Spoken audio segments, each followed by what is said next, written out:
Hello everyone, welcome to Study Automation. In this video, we will see how we can install required software for ReactJS application. So for that, first we need Node.js to be installed in our system.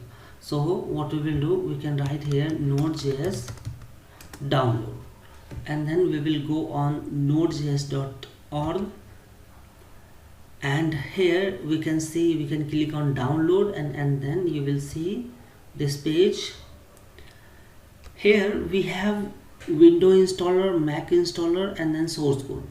This is LTS version, this is long-term support version, and this is the current version. So in current version there are lot of modifications happens, so we will select here long-term support, and after that we can choose window installer, and then by default it will be downloaded window installer 64-bit version. Now once you will download it, just click on MSI opener, select it, and wait for a few seconds. After that it will enable the next button. Now click next, accept the agreement, click next, let it be everything, click next, and then if you want to install chocolatey, then you can do that, but let it be, we don't need that particular thing. Click next and then click on install. Once you will click install, this Node.js will be installed in your system. Right now this is already installed in my system, so I'm not installing it. Now you will see Node.js is installed successfully. After that you have to open command prompt, cmd. In this command prompt you have to write one command, node-v, and you will see here the version that is installed in your system. So currently, if you will see,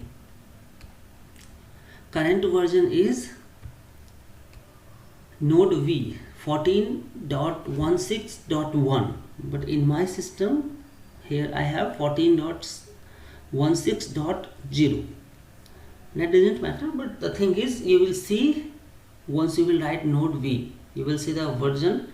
After that you have to write npm node package manager, npm-v. Once you will do npm-v, you will see 6.14.11 version.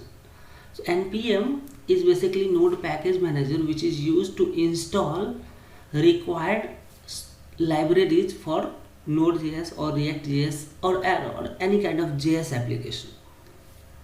So after that, that means we have installed Node.js successfully in our system.